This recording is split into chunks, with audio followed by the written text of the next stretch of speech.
Please learn the art and science of writing good answers in exams. For example इतनी मोटी किताबें पढ़ ली but वो नॉलेज आप उस एग्जाम में उतने पॉइंट ऑफ टाइम में उतने नंबर के क्वेश्चन में अगर एक्सप्रेस नहीं कर पाए तो आपको नंबर नहीं मिलेंगे।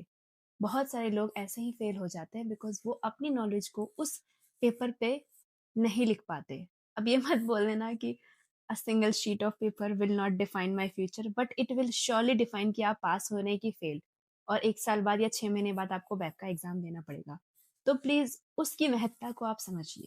फॉर एग्जाम्पल अगर 20 नंबर का क्वेश्चन है तो मुझे 5 पेज लिखने हैं, तो पहले पेज में मैं इंट्रो लिखूंगा, इटियोलॉजी लिखूंगा, क्लासिफिकेशन लिखूंगा। क्लासिफिकेशन में आप फ्लो चार्ट बना सकते हैं, आप एक डायग्राम भी बना सकते हैं।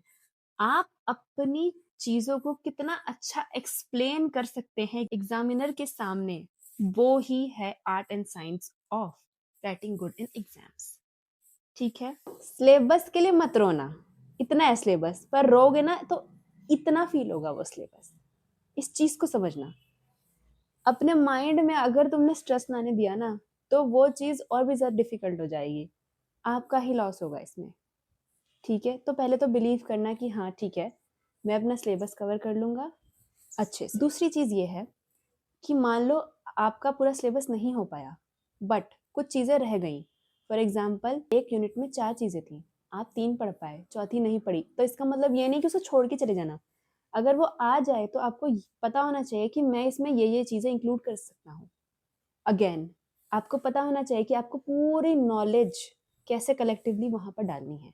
एक टिप और देना चाहूंगी, जितना आता है उतना लिख दो।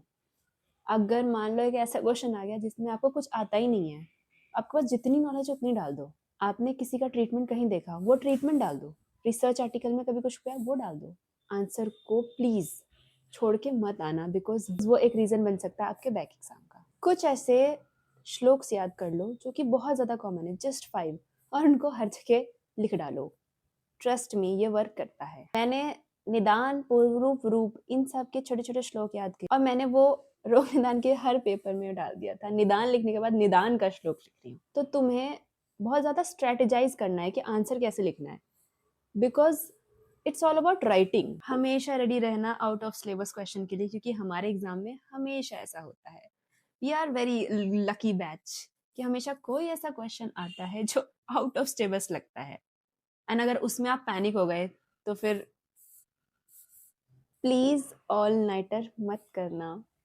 मैंने ये गलती करी थी अपने एना के एग्जाम में, एंड मुझे कुछ भी याद नहीं आ रहा था कि मैं लिखूं क्या। आपका माइंड इतना एग्जॉस्ट हो जाता है कि आप कुछ उससे निकाल ही नहीं पाते हैं। तो जब पेपर आ जाता है ना तो ये माइंडसेट होना चाहिए, ठीक है ये आता है, ये नहीं आता है, पर फिर भी मैं चिल हूँ, मैं वो लिख लूंगा, कैसे भी करके लिख लूंगा।